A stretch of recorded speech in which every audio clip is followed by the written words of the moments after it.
Hey guys, tonight we're setting sail in the most questionable of directions, across an ocean. Where the fog is thick, the sails creak, and the winds whisper of a land that no one really knows. A ship's wheel turns in the hands of a man who isn't entirely sure what's on the other side, but he's got a whole continent to discover, or at least claim it for the crown. Welcome aboard Columbus's journey in 1492 as we glide through the choppy waters of history and controversy. Now, before you get comfortable, take a moment to like the video and subscribe, but only if you genuinely enjoy what I do here. Feel free to drop your location and local time in the comments. I always love hearing where everyone's tuning in from. Now, dim the lights, maybe turn on a fan for that soft background hum, and let's ease into tonight's journey together. You've probably heard that Columbus was the one who discovered America, right? But surprise, surprise, he didn't. Not even close. The reality of his discovery is a messy tangle of myths, missteps, and a whole lot of people who were already living in the land he found. Let's set the scene. It's 1492, and you're standing on the deck of the Santa Maria, watching as Columbus and his crew sail deeper into uncharted waters, desperately hoping they'll stumble upon a shortcut to Asia. The problem: they have no idea where they're going, nor that they're heading directly into the path of history. Sure, Columbus's name became synonymous with the discovery of the Americas, but long before his ships ever saw the shores of what we now call the Bahamas, other groups had already set foot in the Americas.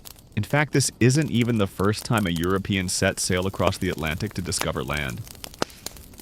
The Norseman, specifically Leif Erikson, had already ventured to North America centuries before Columbus even got the idea to leave Spain.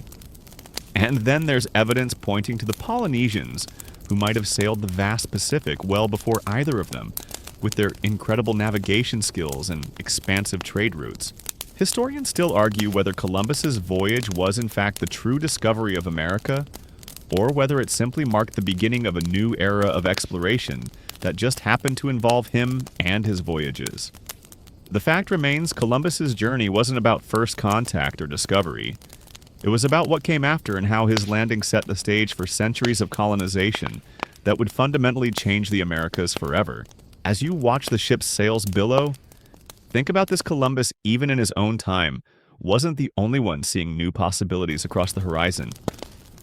The idea that the Americas were unknown waiting to be uncovered was more about perspective than truth.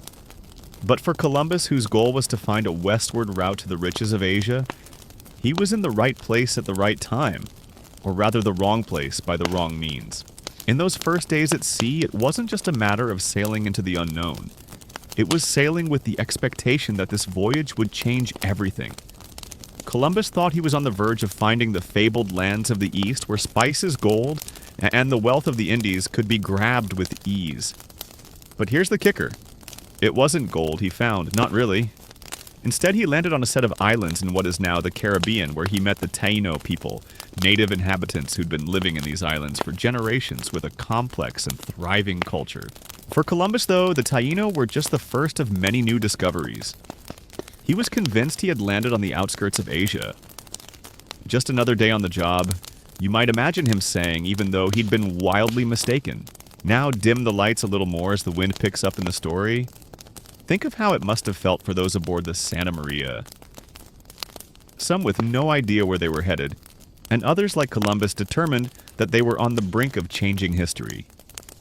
It was in these early moments of confusion and wonder that the story of the discovery of America began to take form. And here's where it gets messy. While Columbus's arrival in the Americas was a pivotal moment, the truth about who discovered what and when is far from clear-cut. Historians still argue over whether his journey actually counted as the true discovery of the Americas, given that other groups had gotten there first. But for now, the ships sail on, and we sail with them deep into the unfolding story.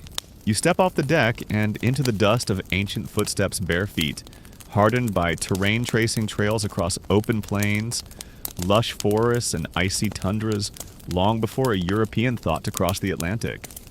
The idea that Columbus was the first outsider to reach the Americas has long since cracked and splintered under closer inspection, and tonight you're about to feel just how crowded history actually is. Long before the polished boots of Spanish sailors ever touched the shores of the New World, Other explorers, some accidental others ambitious, had already carved out their own paths. Think of Leif Erikson, the red-haired Norse explorer, who around the year 1000 parked his knobbly longship on the northern edge of what's now Canada. Archaeological evidence from L'Anse aux Meadows in Newfoundland suggests that Erikson and his fellow Vikings not only arrived in North America, but even built semi-permanent structures.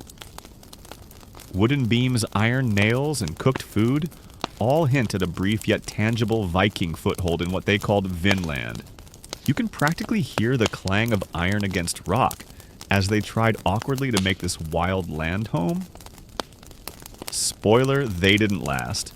Run-ins with the indigenous people whom the Norse called Skraelings ended with arrows, not alliances, and the Norse eventually gave up and turned their longboats back toward home. But they were here, and they beat Columbus by almost 500 years. Then there's the Polynesians, seafaring savants whose double-hulled canoes carried them thousands of miles across the open Pacific.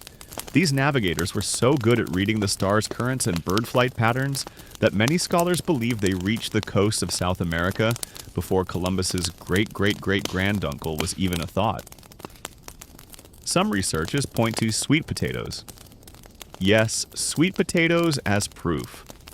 This starchy root native to South America turned up in ancient Polynesian islands, likely carried there in a canoe, not by coincidence. Historians still argue whether the Polynesians ever made direct contact with South American cultures, or whether it was just one-way travel and trade. But either way, that puts their footprint in the pre-Columbian transoceanic contact column, which, if you're keeping score at home, makes Columbus look less like the discoverer and more like the latest contestant on a very long-running reality show called Who's Already Been Here. And let's not forget the indigenous peoples themselves, millions of them. Civilizations that had cities, trade routes, calendars, and languages more complex than anything Europe had at the time. The Maya built observatories to track the stars. The Inca engineered mountaintop highways so precise they're still used today. The Mississippian culture constructed mound cities the size of medieval London. These weren't empty lands waiting to be claimed. These were bustling, breathing civilizations, each with its own story. You tiptoe through dense jungle and quiet plains past stone temples and council fires where life thrived in all its messy, brilliant forms. The notion that this place needed discovering is frankly a little ridiculous, like walking into someone's home, flipping on the lights, and announcing you found it.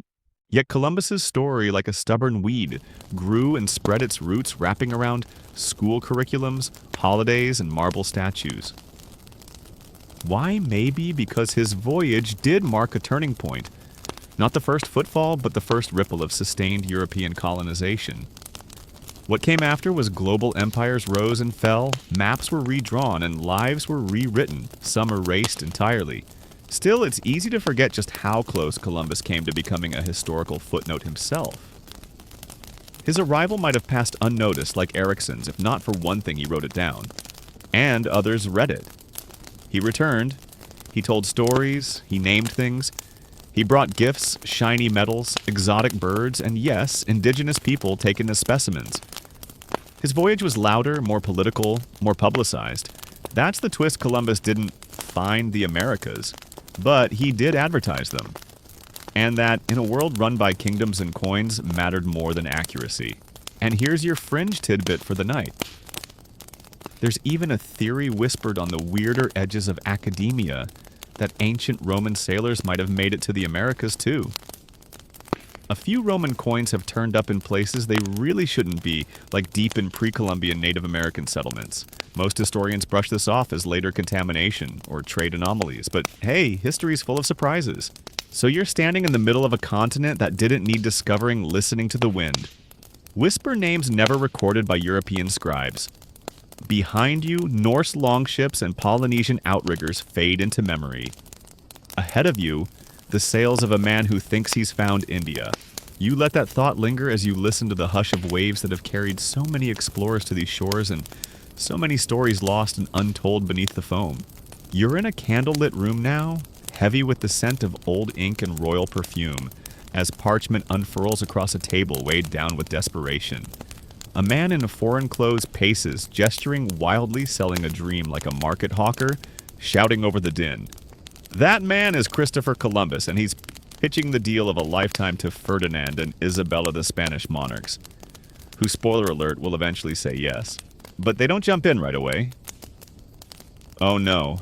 This whole idea of finding a westward route to Asia, it's risky, costly, potentially humiliating. And Columbus isn't exactly some proven admiral. He's, well, kind of a mix of obsessed map geek and persuasive gambler.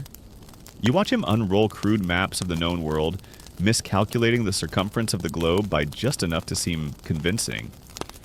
He insists Asia is much closer than it actually is. He doesn't know there's a massive continent in the way, of course, but that's a detail for later. For years, Columbus tries to get backing for his expedition. He hits up Portugal first. Denied. England. Nope. Genoa and Venice. Not interested. The man is running out of options and reputation. It's only in Spain, after the monarchs have just conquered Granada in the final act of the centuries-long Reconquista, that he gets an audience worth something. In Spain, Spain's feeling ambitious. They've just expelled the last Muslim rulers from Iberia, reclaimed their Catholic identity with a vengeance, and they're itching for glory land, and especially trade routes that don't involve awkward conversations with Portuguese middlemen. Enter Columbus stage left with dreams of sailing west to find a shortcut to the spice-laden east. It's bold, it's dumb. It's exactly the kind of audacious move that suits a couple of monarchs trying to make their names global. Still, Isabella's court hesitates. Columbus's terms are a little extravagant. He wants titles. Admiral of the Ocean Sea. Viceroy of whatever he finds. And a 10% cut of all profits. It's like asking for a blank check and a small crown. Historians still argue whether Isabella was truly convinced by Columbus's pitch, or if she just thought he was a manageable risk with potential upside. Either way, she eventually says yes, sort of. A fringe tidbit for you. Some believe that Queen Isabella didn't actually pawn her jewelry to fund Columbus's trip, as the myth goes. That detail might just be one of those storytelling nuggets added later for drama, like saying she went all-in Vegas style on the promise of cinnamon and peppercorns. More likely, the money came from a consortium of bankers and bureaucrats who saw a chance to gamble with someone else's ships. So the deal is struck. Columbus gets his fleet 3 ships, 2 of which are barely more than fishing boats, and a motley crew of sailors, ex-prisoners, and skeptics. They set out not because they trust him, but because he's got royal backing, and more importantly, the law now says they have to. Imagine standing on the docks at Palos de la Frontera, August 1492. You smell tar and salt. You hear shouts in Castilian Spanish and nervous prayers from sailors clutching rosaries. You see Columbus giving final instructions with the confidence of a man who is either brilliant or about to lead a floating disaster. Let's be honest, most of the crew assumes they're doomed. Sail west into open sea. No maps, no landmarks, just water and more water. You probably won't survive this. But off they go, the Nina, the Pinta, and the Santa Maria, 3 tiny vessels carrying the weight of blind ambition and geopolitical dreams. They sail west, pushed by trade winds, carried by hope, dread, and the occasional sea chanty. And here's a little real-world dose. Columbus didn't use a flat earth argument to convince his sponsors. Despite the popular myth, most educated Europeans at the time knew the earth was round. The problem wasn't shape, it was scale. They thought Asia was a lot closer than it really was, and Columbus, based on the wrong assumptions and dubious geography, helped reinforce that delusion.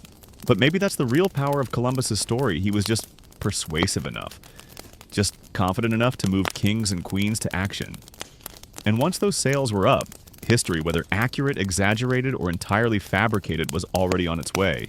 As the ships disappear into the horizon, the monarchs return to their court, likely hoping for spices and gold, and maybe a letter that says, hey, we found India.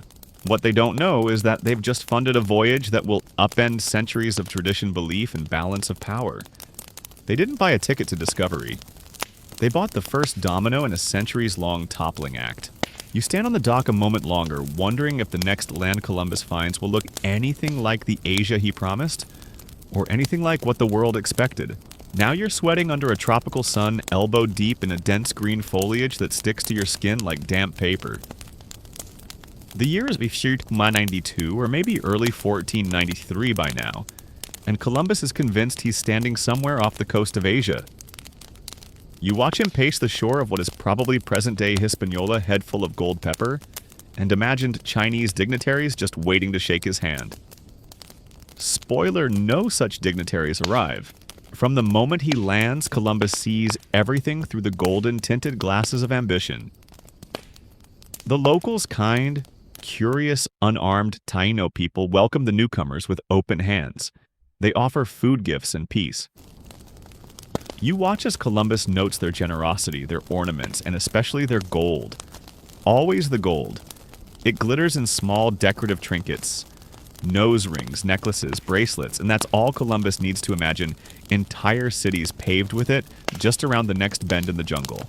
Gold is the most precious of all commodities, he writes in his journal, probably while a Taino elder is just trying to hand him a bowl of fruit. He who possesses it can do whatever he wishes. You see his eyes practically sparkle with the word. He doesn't find the fabled cities of Cathay or the Emperor of China, but in his mind, this lush paradise might still lead there. And so begins the gold fever. You follow Columbus and his men as they march through unknown forests, pointing at rivers, demanding answers from people who don't speak their language, and becoming increasingly convinced that somewhere nearby lies the entrance to Asia. Historians still argue whether Columbus genuinely believed he was near Japan, or whether he simply knew he wasn't and couldn't afford to admit it. But one thing's clear, he wanted wealth. And he was willing to see whatever he needed to see to justify the hunt. But there's a fringe twist here. Some scholars suggest that Columbus brought with him not just a hunger for riches, but a medieval obsession with Prester John, a mythical Christian king said to rule over a distant Eastern empire. According to Columbus's letters, he may have believed that this king lived somewhere nearby, perhaps inland, perhaps just behind the next hill. It sounds laughable now, but back then belief in Prester John was so widespread that maps had blank spots labeled, "Here be Christians you haven't met yet." So, Columbus possibly was not just after silk and gold. He was also on a half-mystical scavenger hunt for allies in Christendom's imagined war against Islam. You can almost hear him explaining it to a confused Taino chief. No, I just need directions to the legendary kingdom of a man who doesn't exist. And then there's the awkward part, the moment when curiosity turns into conquest. The Taino are friendly, open, and resourceful, but Columbus sees them less as equals and more as assets. They would make good servants, he writes casually as if reviewing a product. In a snap, the line between explorer and exploiter begins to blur. Small expeditions are sent out to collect gold gently at first, then with more pressure. Demands are made. The locals are baffled. They don't have piles of gold. They wear it the way you might wear a lucky bracelet, not because it's treasure, but because it's shiny and nice. But Columbus isn't listening. His mind is already reporting back to Spain with tales of unimaginable wealth of lands ripe for Christian conversion and imperial control. By the time the Santa Maria runs aground and breaks apart on Christmas Day, the gold rush dream has fully taken hold. That's right, the largest of his ships, the Santa Maria, wrecks on a reef and is abandoned. He uses its timbers to build a small fort, La Navidad, which he leaves in the hands of some of his men when he returns to Spain.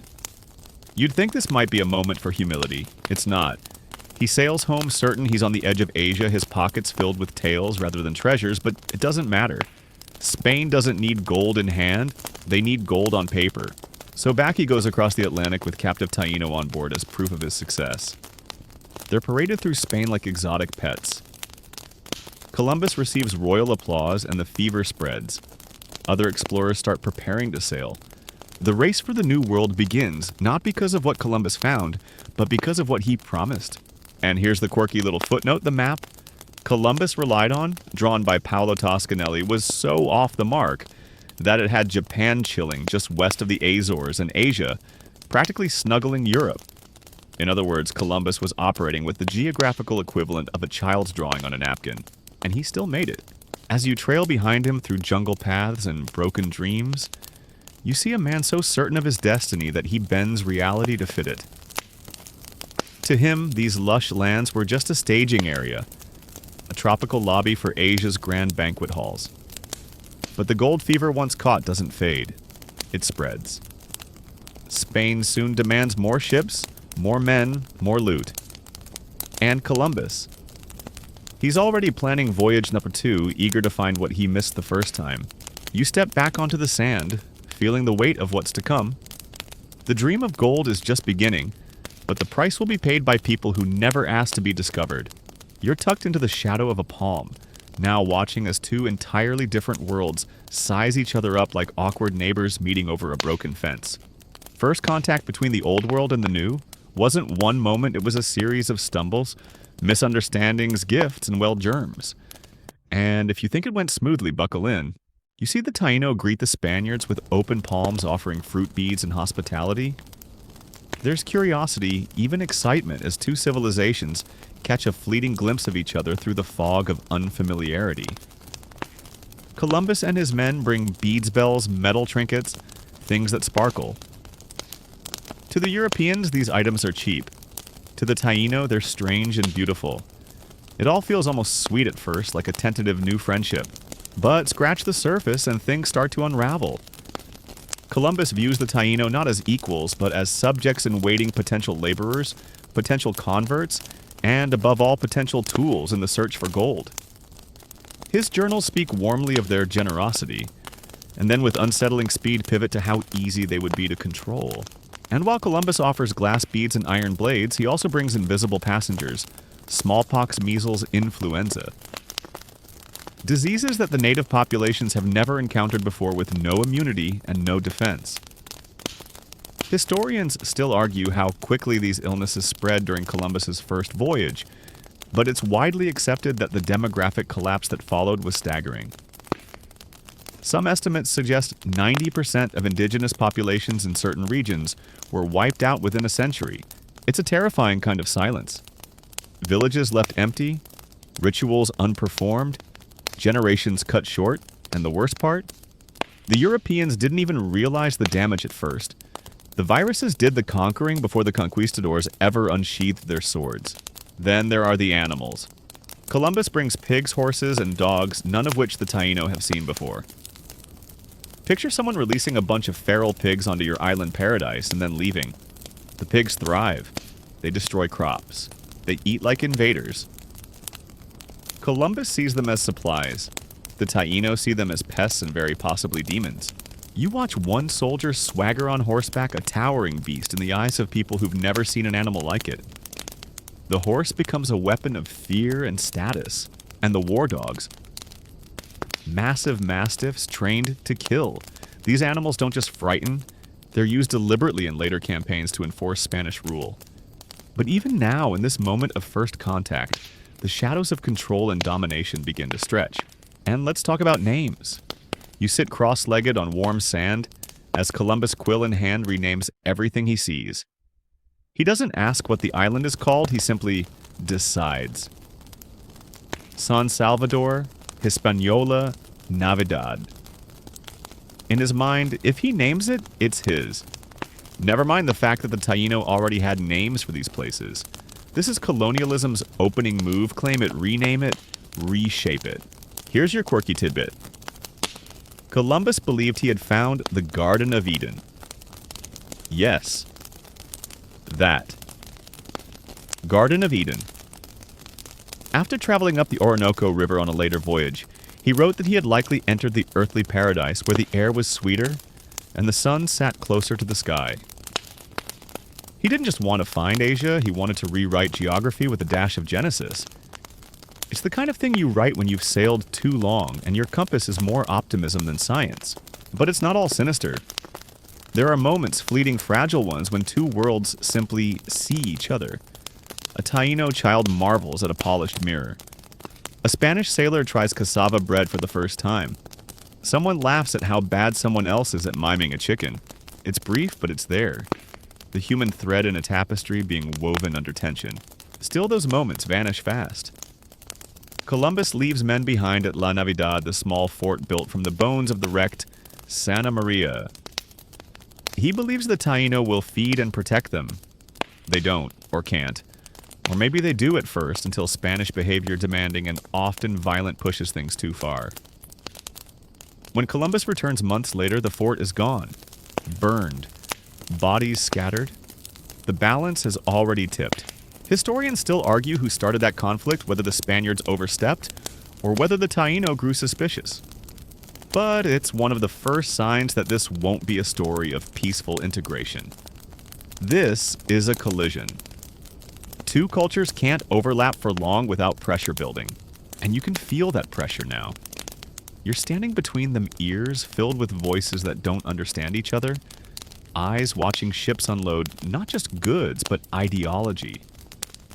Christianity, monarchy, hierarchy, profit. These aren't just foreign concepts, they're a kind of cognitive invasion. It's hard to say if Columbus understood the depth of what he was doing. He probably didn't. He saw land, people, and resources through the lens of a 15th century European mindset, where divine right and destiny justified nearly anything.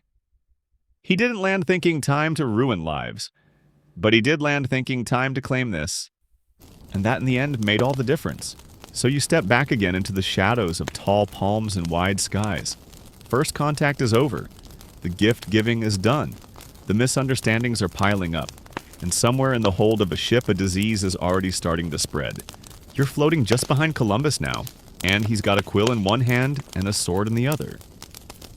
You're watching him draw dotted lines through jungles he hasn't walked across islands.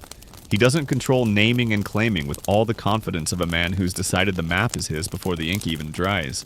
And that's where the lies come in. Or, if we're being polite, the creative liberties. Columbus isn't content with sailing, landing, and looking around. No, he's got to make it official. He's not just a traveler anymore. He's a cartographer, a notary, a self-appointed ambassador to a continent he doesn't yet realize is a continent. So when he steps off his boat, he raises the Spanish flag and declares it all, every tree, every rock, every blink of startled wildlife the property of the Spanish crown. Imagine someone showing up in your backyard, sticking a flag in your flower bed, and announcing to your confused cat that this territory now belongs to King Ferdinand. That's pretty much the vibe. The Taino, of course, don't know they've just been claimed. They don't know what a Spanish flag is or why someone is muttering Latin prayers at a stick in the sand. They don't realize their home is being renamed and repackaged to fit neatly into Spanish politics. And Columbus, he doesn't ask, he just writes it down, and when he sails back to Europe, he sells it like beachfront property.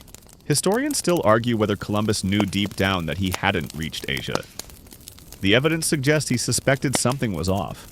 The language wasn't Chinese. The people didn't dress like Indians. The spices weren't spicing, but he stuck to the story. Because once you tell the king and queen you've reached the Indies, it's hard to walk that back. So the names begin.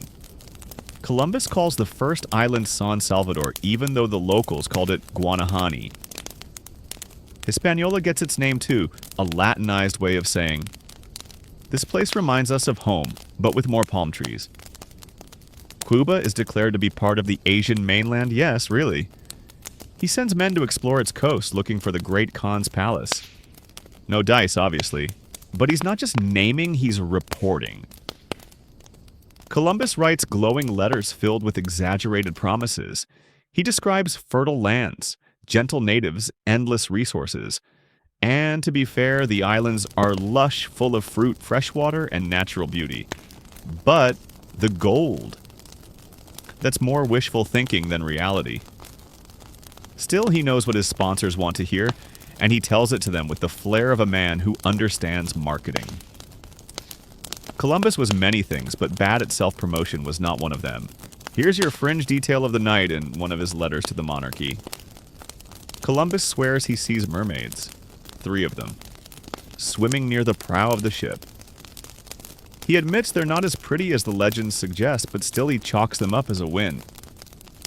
Historians today agree he was probably looking at manatees, which raises the question, how long have we been pretending our mistakes are magical? As Columbus's journal fills with names and notes, it becomes clear he's not just chronicling a journey, he's shaping a narrative. And that narrative is all about power. Every bay becomes a harbor of opportunity. Every mountain becomes a sign from God. Every person he meets becomes either a willing subject or a future convert. There's no space for ambiguity, only declaration. You watch as the Spanish crown reads these letters with glittering eyes. They see a future of colonies, trade routes, and faith expansion. The Pope, eager to play his part in the geopolitical chess match, issues the Inter Caetera in 1493. Drawing a vertical line down the Atlantic Spain, gets everything to the west Portugal to the east. The Treaty of Tordesillas soon follows, shifting that line slightly, and giving birth to the weird modern quirk of Brazil being Portuguese, while the rest of South America speaks Spanish. And this arbitrary line drawn on a map, by men who'd never been to the Americas, is how the world was carved up. With ink. From thousands of miles away. No consultation, no input, just a pen stroke dividing lands full of people who didn't know Europe even existed until a few months ago. You sit with that for a moment. The arrogance of it. The quiet violence of renaming a place, of reducing a people to a paragraph, a drawing a ship's log. Columbus wasn't the first to draw borders, but he was one of the first to do it in the Americas with such blunt confidence and enduring consequences. And yet it's still early days. The real conquest hasn't begun. The bloody campaigns, the forced labor systems, the rewritten mythologies, they're coming. But right now, in this strange interlude, Columbus is still playing the part of a man who thinks he's on the edge of Asia, sending back glowing Yelp reviews to Europe with 5 stars and a side of confusion. You drift above the islands, watching names fall like rain. Names that stick. Names that overwrite. Names that carry more weight than anyone ever expected. Now you're stepping through mud rot and resentment. Gone is the shiny veneer of heroic exploration. This is the part where paradise starts falling apart, and fast. Columbus, once seen as a daring admiral, now finds himself at the helm of a colony spiraling into chaos. You're in Hispaniola, and the air smells like sweat smoke, and things left unsaid for too long. The year is 1493, and Columbus is back this time with more ships, more men, and a vague but aggressive sense of ownership.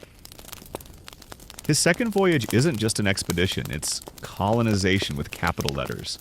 Spain has sent not adventurers but settlers, soldiers, priests, bureaucrats, even farmers. The goal is clear: establish a foothold, extract resources, and civilize the locals. It does not go well. From the moment Columbus returns to La Navidad, the little fort he left behind on his first trip, he knows something is off. It's not just the silence, it's the birds nesting in the broken rafters, the ash, the bones. The garrison he left is dead. All of them. Killed by the Taino after, according to most accounts, the Spaniards abused their host, taking women, demanding food, and acting like they owned the island. Surprised they didn't. So Columbus does what any self-preserving man of ambition might do. He builds a new settlement further inland called La Isabela and starts fresh. But the rot's already set in.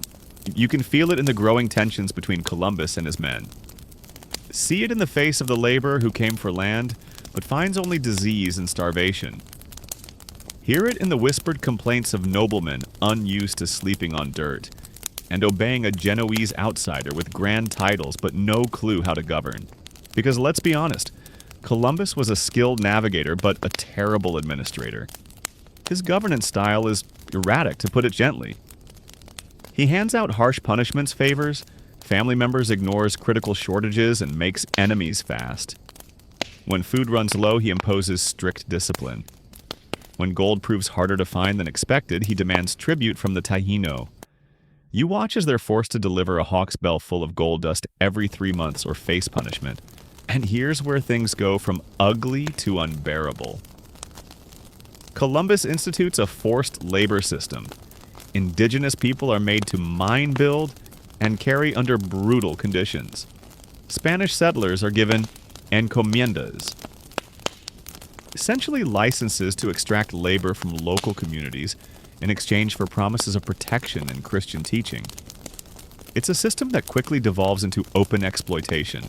Historians still argue whether Columbus directly invented the encomienda system or simply set the stage for its formalization later. But the seeds are planted here under his watch, and the result: hunger, rebellion, collapse. And speaking of rebellion, Columbus doesn't just lose control of the Taino, he loses control of his own men. They mutiny, more than once.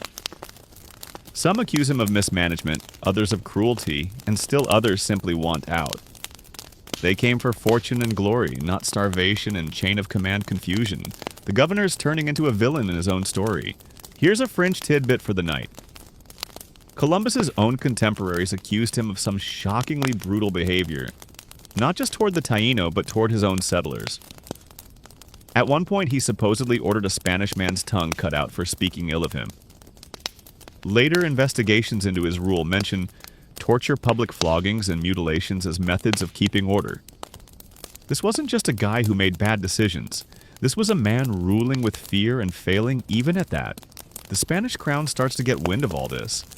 Letters from disgruntled settlers make their way back to court. Reports arrive not of gold-filled caravans, but of dysfunction, revolt, and disappointment. Remember, Spain wasn't just funding an adventure, they were expecting returns. And Columbus, instead of opening Asia, has opened a Pandora's box of problems. Eventually, Ferdinand and Isabella send an official, Francisco de Bobadilla, to investigate. He arrives in 1500 and takes one look at the mess. Before doing the unthinkable, he arrests Columbus and his brothers. Shackles, shiphold, humiliation. Yes, Columbus, the great admiral of the ocean sea, is sent back to Spain in chains. You sit with that image for a moment.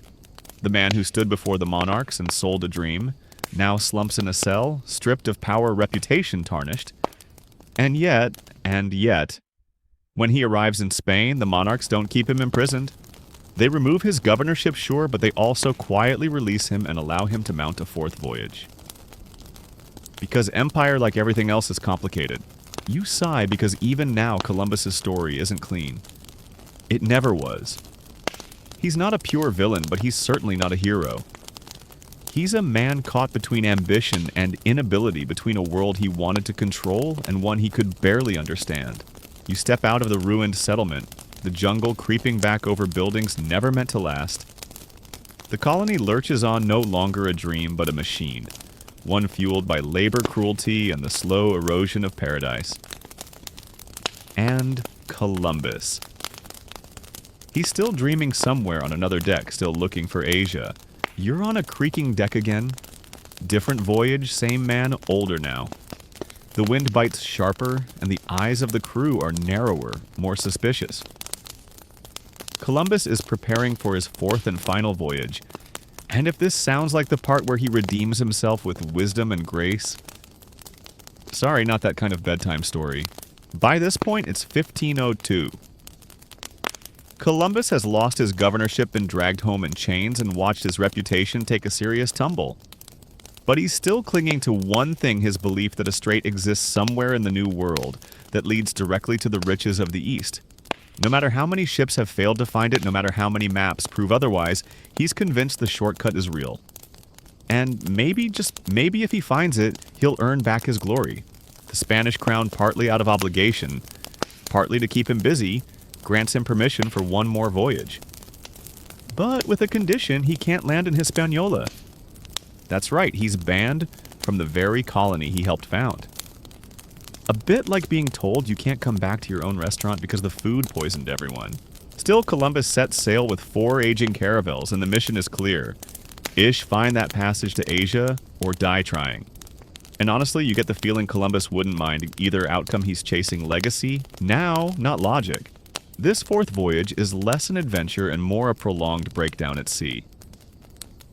Columbus's ships get battered almost immediately by storms off the coast of Central America. They leak constantly, threaten to sink, and eventually become so worm-eaten that they're barely seaworthy. You hear sailors praying under their breath, patching holes with rags, and probably wondering why they didn't just become bakers. They sail along the coasts of Honduras, Nicaragua, Costa Rica, and Panama.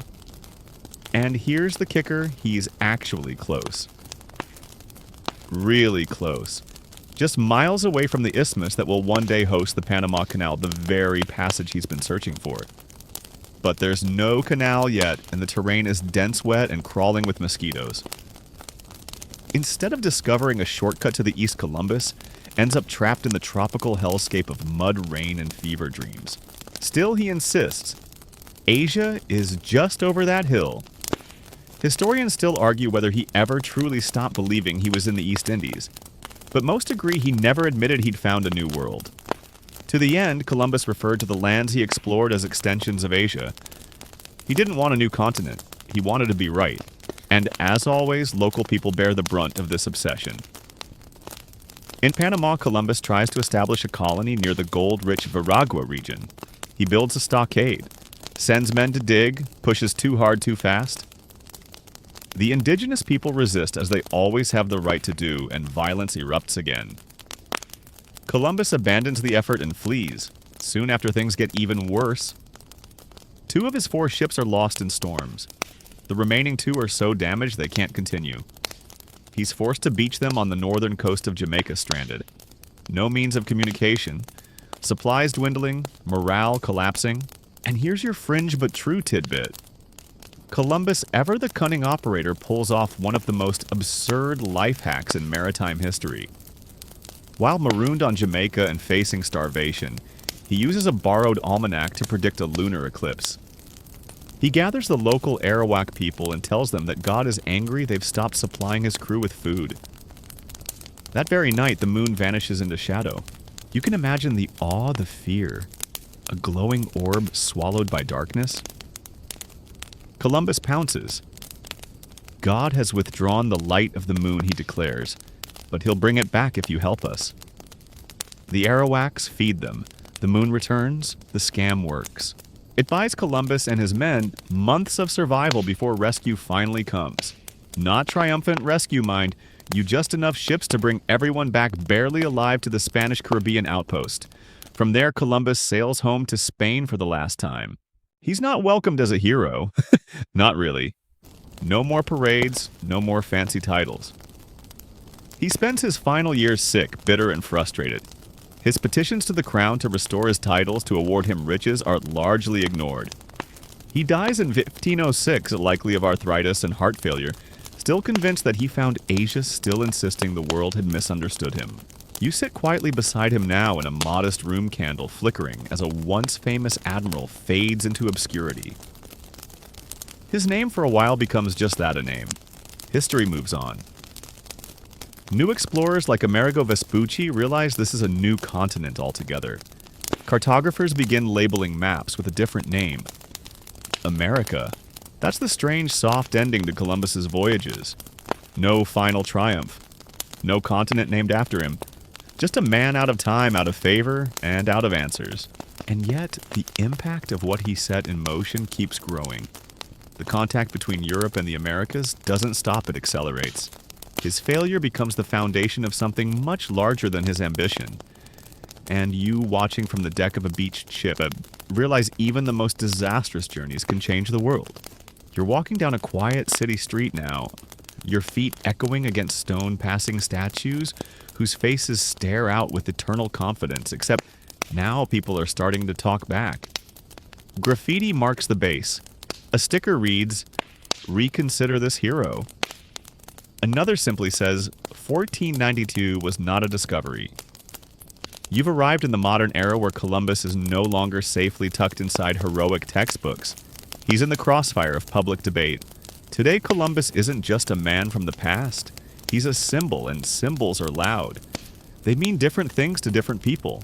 To some, he represents courage, exploration, and the beginning of the modern world. To others, he represents invasion, colonization, and suffering.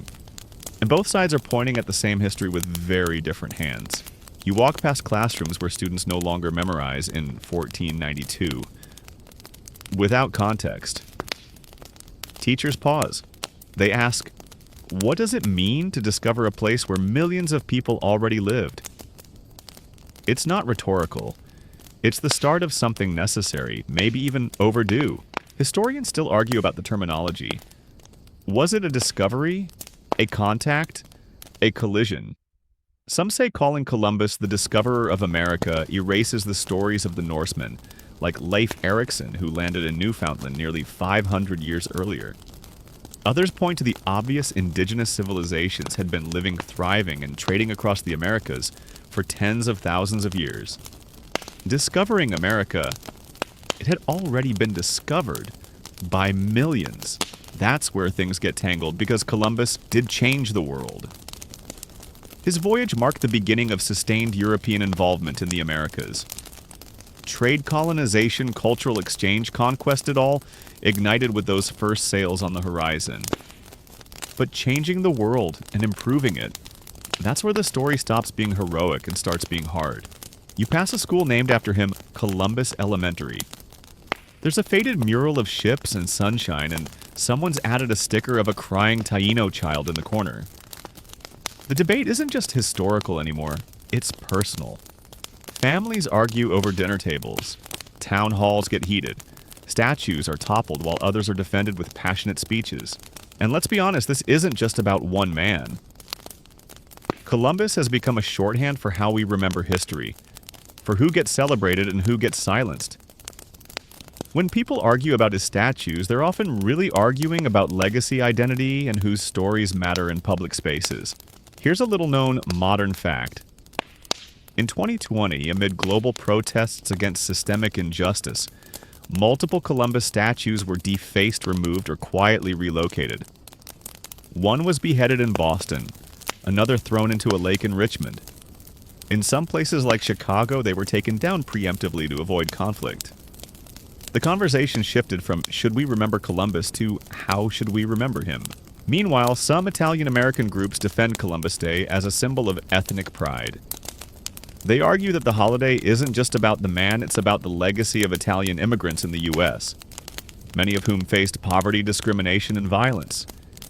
For them, Columbus is less a colonizer and more a cultural shield, a rare nod of mainstream recognition in a country that didn't always want them.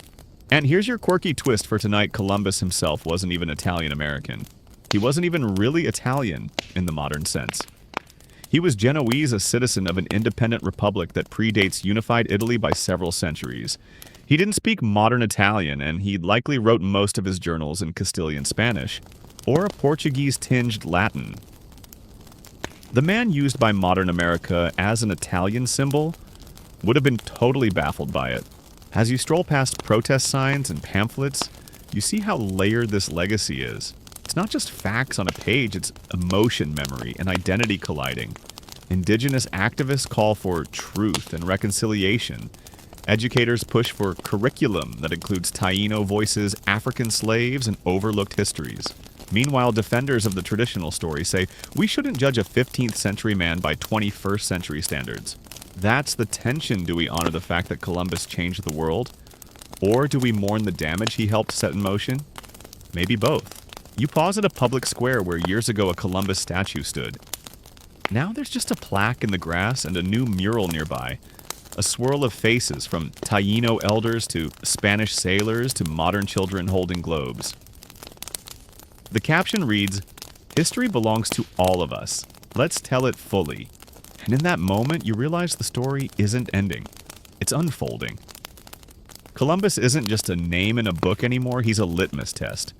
A reminder that history doesn't sit still. It moves. It gets questioned, revised, shouted over, sometimes even listened to. So you keep walking knowing this chapter of Columbus's legacy is being written right now. Not with ships or swords, but with voices. You're walking down a quiet city street now, your feet echoing against stone, passing statues whose faces stare out with eternal confidence, except now people are starting to talk back.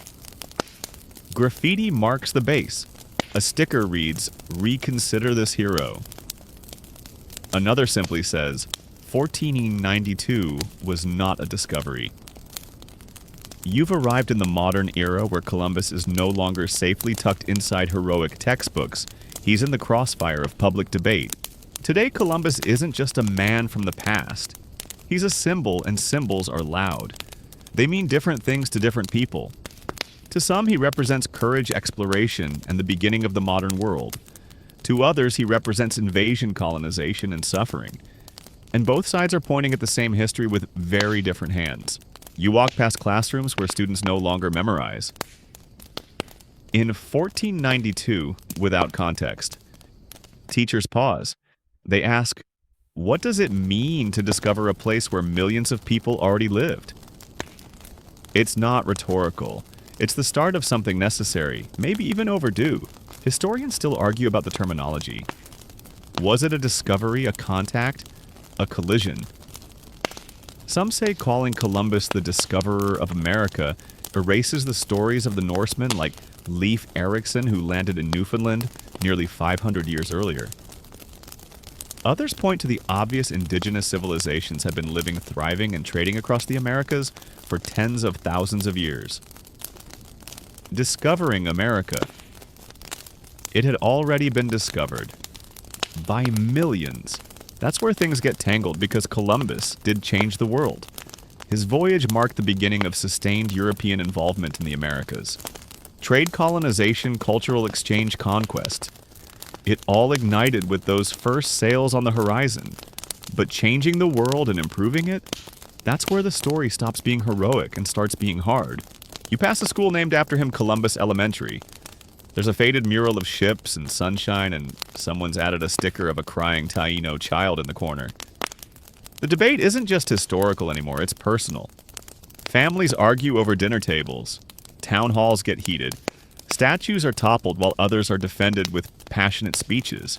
And let's be honest, this isn't just about one man. Columbus has become a shorthand for how we remember history. For who gets celebrated and who gets silenced.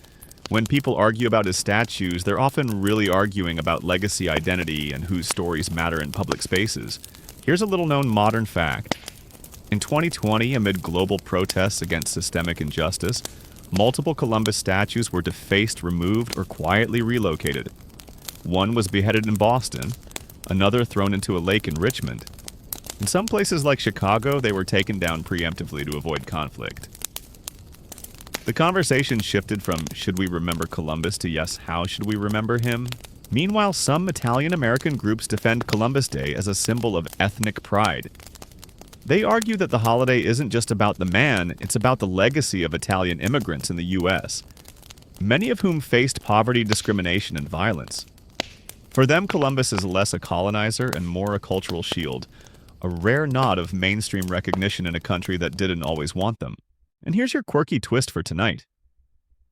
Columbus himself wasn't even Italian-American. He wasn't even really Italian in the modern sense. He was Genoese, a citizen of an independent republic that predates unified Italy by several centuries. He didn't speak modern Italian, and he likely wrote most of his journals in Castilian Spanish or a Portuguese-tinged Latin. The man used by modern America as an Italian symbol would have been totally baffled by it. As you stroll past protest signs and pamphlets, you see how layered this legacy is. It's not just facts on a page, it's emotion memory and identity colliding. Indigenous activists call for truth and reconciliation. Educators push for curriculum that includes Taino voices, African slaves, and overlooked histories. Meanwhile, defenders of the traditional story say we shouldn't judge a 15th century man by 21st century standards. That's the tension. Do we honor the fact that Columbus changed the world? Or do we mourn the damage he helped set in motion? Maybe both. You pause at a public square where years ago a Columbus statue stood. Now there's just a plaque in the grass and a new mural nearby. A swirl of faces from Taino elders to Spanish sailors to modern children holding globes. The caption reads, "History belongs to all of us. Let's tell it fully." And in that moment, you realize the story isn't ending. It's unfolding. Columbus isn't just a name in a book anymore, he's a litmus test. A reminder that history doesn't sit still. It moves. It gets questioned, revised, shouted over. Sometimes even listened to. So you keep walking knowing this chapter of Columbus's legacy is being written right now. Not with ships or swords, but with voices. You're standing in front of a school projector now. The soft hum of a PowerPoint in the background as a teacher clicks through slides on exploration and discovery. The title reads, Columbus Hero or Villain? And that question alone posed in classrooms around the world tells you how much has changed. You're not just here to learn facts anymore, you're here to examine them. This is where the rubber of history meets the messy pavement of ethics. Columbus isn't just a character in a story. He's a test of how we reckon with the past, of whether we can hold two truths in our hands without dropping either. You lean in as the slide changes. A picture of the three ships. the Niña Moanomaik Punta and Santa Maria. Familiar, almost friendly names to most students, like characters in a children's book. But then the teacher starts talking about the other names, the ones you probably didn't learn at age 10. Guacanagariques, Anacaona, Hatwe. Names of indigenous leaders. Names of people who resisted. Names of those who suffered and still echo. Because this isn't a story about one man crossing an ocean. It's about what happened when that crossing became a blueprint.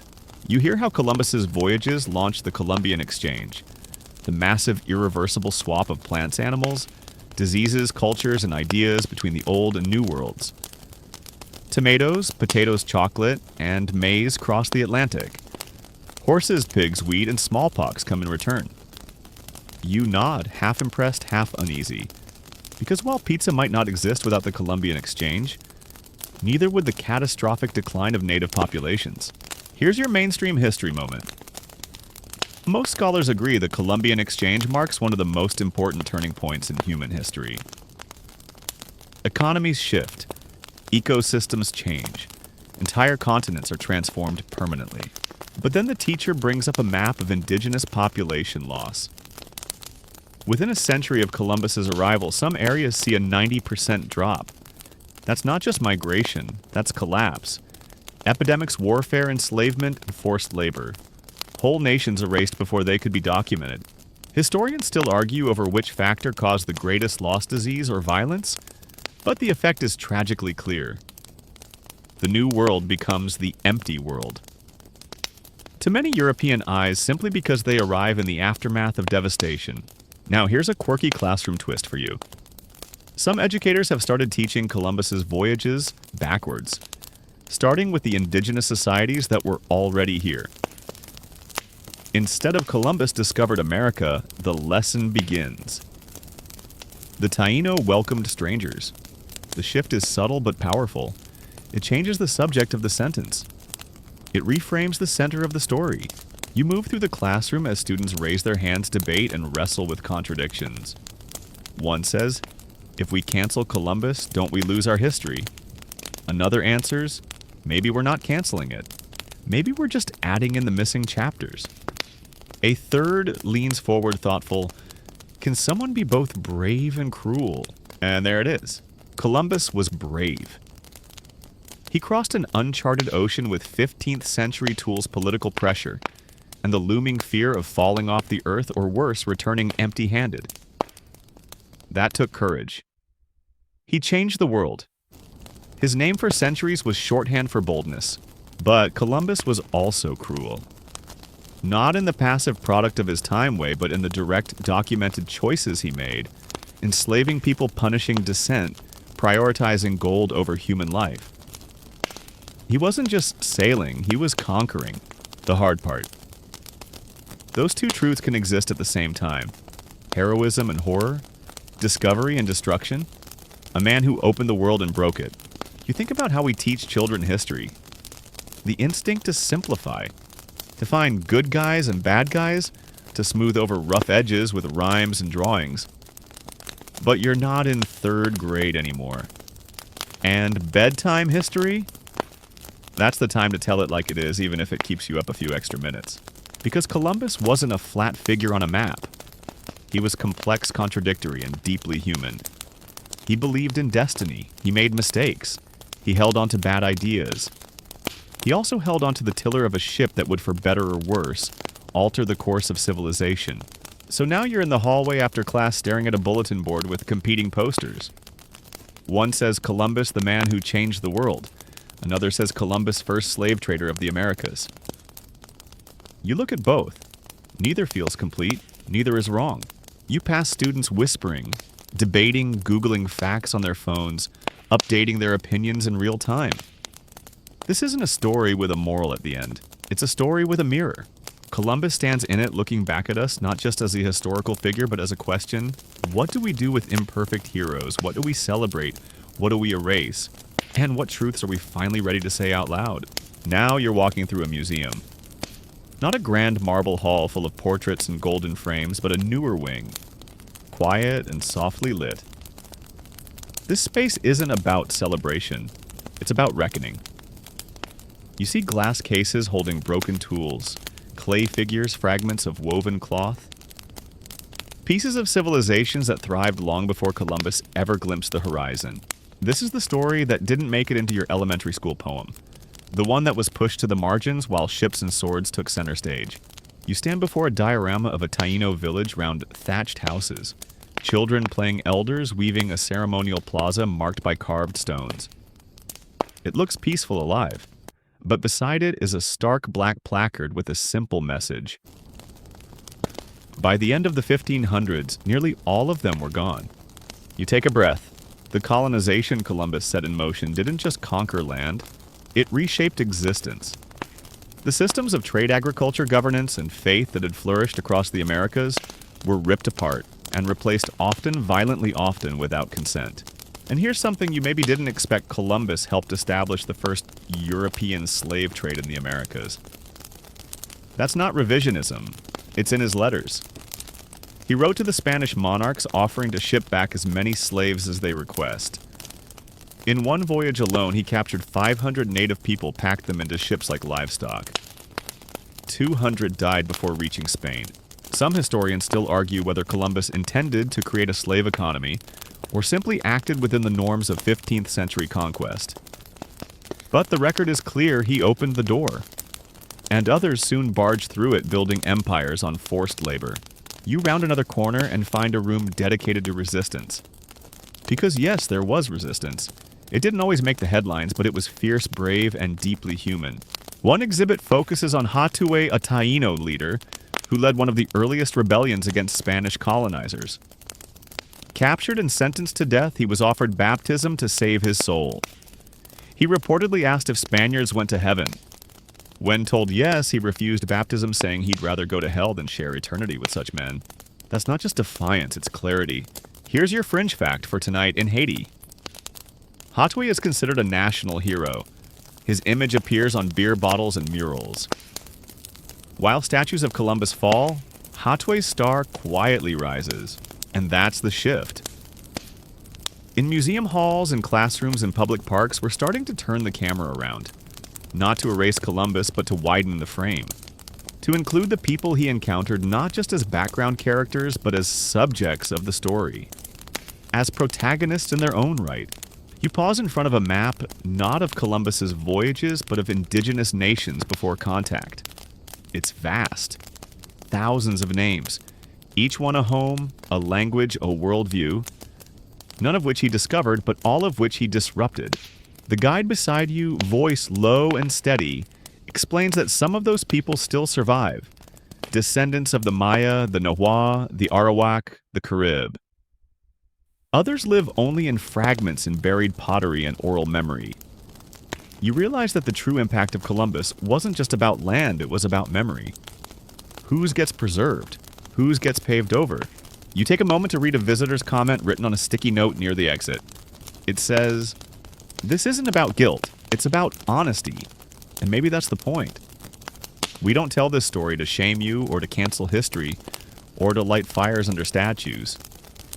We tell it so you know. So you remember that history isn't a bedtime story with a tidy ending? It's a series of choices, ripple effects, and uncomfortable truths. Because Columbus didn't do all of this alone. But he started it.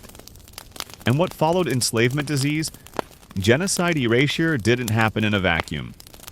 It happened in systems, in policies, in justifications written in royal decrees and church doctrine. And yet, there's something more. In that same museum, you also see signs of survival. A child's woven belt still colorful after centuries. A recovered language now taught in classrooms. Rituals once banned, now danced in public squares. These aren't artifacts, they're living resistance. Proof that the story didn't end, it adapted. So you walk out of the museum into the cool night air, head heavy, heart buzzing. Columbus still sails in textbooks and arguments. But now, so do the people he met harmed, underestimated, and tried to erase. They're not silent anymore. You're walking through a crowded plaza now. Maybe it's New York. Maybe Barcelona. Maybe Santo Domingo. It doesn't matter. What matters is the statue at the center. It's Columbus again. Bronze proud, pointing forward like he's still searching for India. Around him, people argue. Not loudly, not violently, but intensely. Some hold signs that read, "Teach the full history." Others hold rosaries and Italian flags, and you're just listening. The debate isn't theoretical anymore. It's on the street, in the curriculum, on the city council meeting agenda. What do we do with a legacy like this? Because here's the thing, history doesn't stay in museums. It lives in holidays, street names, calendars, and civic pride. And Columbus, he occupies a very peculiar space, revered by some, reviled by others, and at the center of a global conversation about memory.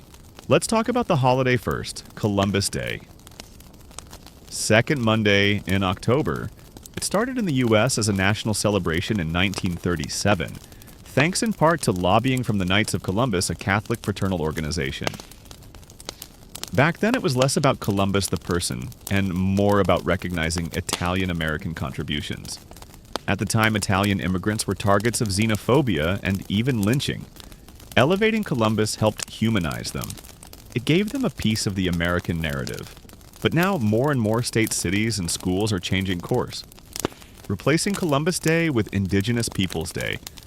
Not as a cancellation, but as a reframing. A chance to honor the original stewards of the land, to tell a wider story. Historians still argue over whether renaming holidays is enough. Some say it's symbolic window dressing. Others argue it's a crucial first step. Either way, the conversation is happening, and that in itself is new.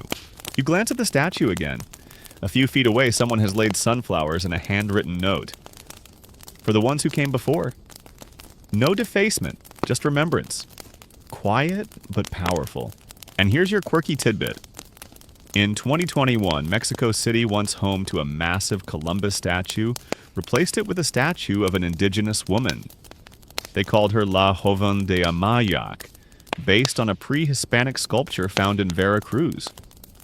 It was the first time an indigenous woman, real or symbolic, stood in that space of power. Not as a reaction, but as a declaration. This is what we're starting to see around the world. Not just what to take down, but what to lift up. Whose voices to center. Whose faces belong on the pedestals. And yes, there's pushback. Some argue that removing Columbus is erasing history. That we shouldn't judge 15th century men by 21st century morals. That Columbus was no worse than others of his time. But that's the trap, isn't it? Making history a contest of who was worst as if harm only matters if it's unique.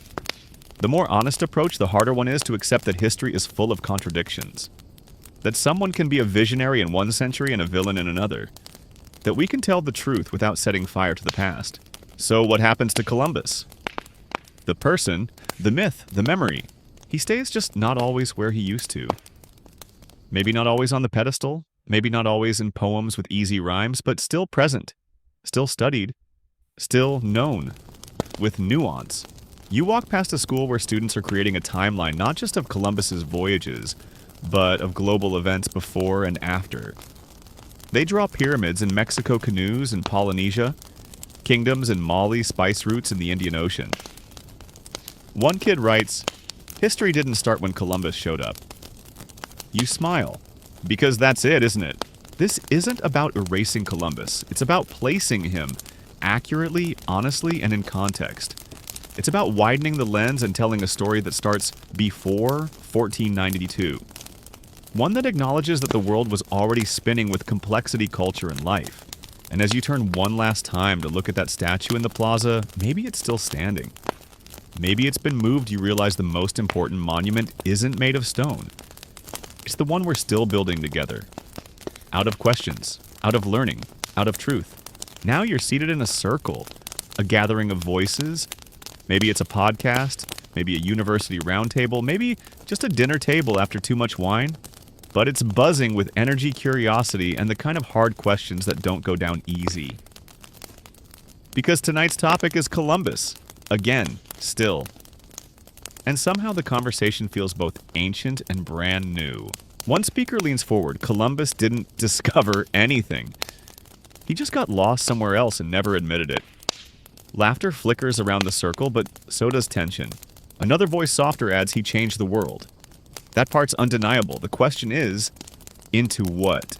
You nod because this is where the story lives now, not in textbooks or parades, but in dialogue. In friction. In people brave enough to sit with discomfort. Because if there's one thing the legacy of Columbus forces you to do, it's that sit with contradiction. Let's review the facts, the solid ground beneath the debates. Columbus was a skilled navigator. He crossed the Atlantic in 1492, believing he was reaching the East Indies. He wasn't. He landed in what is now the Bahamas, then went on to explore parts of Cuba, Hispaniola, and Central America. He never once set foot on the continental U.S. He never realized he'd encountered a continent unknown to Europeans. He died still believing he had reached Asia. Mainstream historians agree his first voyage initiated centuries of European colonization. Exploitation and forced migration, particularly of African slaves. The world changed, vastly, permanently. Fringe voices still argue wild theories. Some say he knew exactly where he was going. Others claim he was a secret Jew fleeing the Spanish Inquisition, or even that he was working for the Portuguese all along. Historians still debate his personal motivations. Religious zeal, imperial ambition, personal legacy? Probably a combination. But let's look at a different angle tonight, the psychological one. Imagine being Columbus. You grow up in Genoa, a city of spice traders and salt-thick docks. You read the travels of Marco Polo and dream of riches far to the east. You're told the world is vast, mysterious, and waiting, but you're not noble. You're not rich. You're a nobody trying to become somebody. So you spend years pitching a wild idea sailing west to get east. Everyone says no. Until Spain, desperate, ambitious, and just unified under Ferdinand and Isabella, finally bites. They give you ships, titles, power, and then it works, or at least it looks like it works. You return a hero, but things fall apart fast. Your governance crumbles. Your methods turn brutal. Your reputation sours. And in the end, your name outlives your vision. People call you Admiral of the Ocean Sea, but others call you tyrant slaver failure. That duality, genius, and brutality, triumph, and disaster, that's what keeps people talking. Around the circle, another voice speaks up. Maybe Columbus is like a mirror. He shows us what we want to see. To some, he's an explorer who dared to challenge the map. To others, a symbol of every broken promise that followed. And somewhere in the middle, he's just a man who lit the fuse of a very long explosion. You look around. The conversation shifts again. One person brings up environmental history, the way Columbus's voyage kicked off centuries of ecological upheaval. Deforestation, invasive species, overfishing, the introduction of European livestock that trampled through native ecosystems. The world's climate patterns were even affected by the sudden drop in indigenous farming after contact.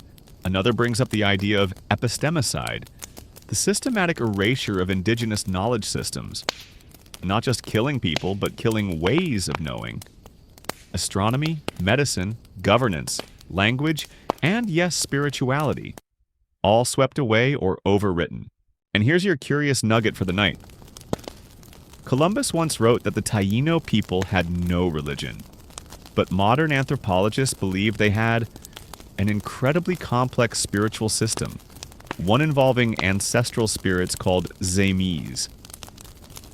Elaborate dances and a belief in cyclical time. Columbus just didn't understand it, or didn't care to. That's the legacy too. What was unseen, unheard, unwritten. As the night deepens, the voices soften. Not in fear, but in reverence. Because when you really sit with Columbus's legacy, you start to realize it's not about him anymore. It's about us. About what kind of history we want to inherit and what kind we want to shape. Do we bury the past? Do we fight over it, or do we build bridges with it? Honest ones sturdy enough to hold all the messy truths. You stand up stretching head, buzzing with half-formed thoughts. The group breaks up, leaving only echoes. And you wonder not just what Columbus left behind, but what we're still carrying. Now you find yourself drifting, not walking, not sailing, just drifting. Through time, through memory, through the wake Columbus left behind. It spreads out like ink and water curling across continents, centuries, and lives. This isn't a classroom or a plaza or a museum anymore. It's the in-between. That strange, weightless space where history softens and the questions echo louder than the answers. You see a globe spinning slowly. A child's finger points to a name, Columbus, Ohio. Another points to Cristobal Colon, the Spanish rendering of the same man. Another to San Salvador. Once called Guanahani by the Taino. Names given, names taken. You think about how naming something is a form of power and how forgetting a name can be even more powerful. What's in a legacy? That's the question hanging in the air now. Not just who was Columbus, but why have we remembered him like this for this long? Because memory isn't neutral. It's curated. And for hundreds of years, Columbus's story was edited to be palatable, admirable, marketable. He was cast as the curtain raiser of the modern world, the brave European who brought light to the unknown. But behind that curtain were bones, languages, songs, and entire civilizations already thriving. Historians still argue whether Columbus intended to dominate or simply couldn't imagine a world he didn't own. But you don't need intent to see impact. And that's what matters here, the echo of his arrival. You begin to see both legacies now laid bare. There's the Columbus who navigated by the stars, who dared to cross an ocean based on math, luck, and wind. Who faced mutiny storms and skepticism. That man did something undeniably bold. And then there's the Columbus who enslaved, punished, and exploited. Who ordered ears cut off. Who sent children into labor. Who built a system that would become a blueprint for imperial cruelty. Two truths, one name. You wander past new monuments rising not of stone, but of voice. You hear a Navajo grandmother telling her grandson in their language what the land meant before the arrival. You see a Dominican schoolgirl writing a poem called My Island Before the Ships. You hear a Hawaiian chant echo across waters once untouched by European maps. The world isn't erasing Columbus. It's reframing him, placing him among a cast of billions. Not the sole hero, not the ultimate villain, but a pivot point. A before and after. A symbol of what happens when power meets uncharted possibility and forgets to ask permission. Here's your last quirky tidbit in 1990. NASA named a space shuttle Columbia, continuing the tradition of explorer myth-making even beyond Earth. But the same year, activists in South Dakota helped rename Columbus Day to Native American Day, the first U.S. state to do so. The stars and the soil both remembering differently. And now, as the night thickens and the air cools, you find yourself at the edge of a vast ocean again. The same one he crossed. Only this time you see more than ships on the horizon. You see canoes, smoke from distant fires, entire shorelines alive with people who never needed discovering. You don't have to cancel Columbus to confront him. You just have to look closely, ask more, speak honestly. Because bedtime stories can be soft and dreamy, but they can also be sharp. They can hold truth. They can stir you before they settle you. And now it's time to let the waves quiet. So let your breath slow now. Let the waves in your mind recede, the sails drop, the compass still. You've journeyed far tonight through centuries, through arguments, through silences too long ignored. You've walked in Columbus's wake not to glorify, not to condemn, but to understand. And that more than anything is what history asks of us, not loyalty, not denial, but clarity. The world he touched was not empty. It was not sleeping. It was not waiting to be named. But still his ships arrived. Still the contact happened. Still the world changed. Now you carry that story. Not just the polished version, but the textured one. The heavy one. The one with soil under its fingernails and wind in its lungs. The one that includes the Taino, the enslaved, the explorers, the resistors, the forgotten. That's what grown-up bedtime stories sound like. They don't always end with a lesson.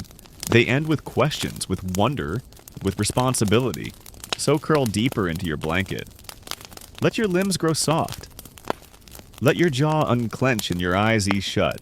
The sails have been furled, the maps redrawn, and the voices, so many voices are still speaking gently just beneath the waves. Sleep well. But end of script. Sweet dreams.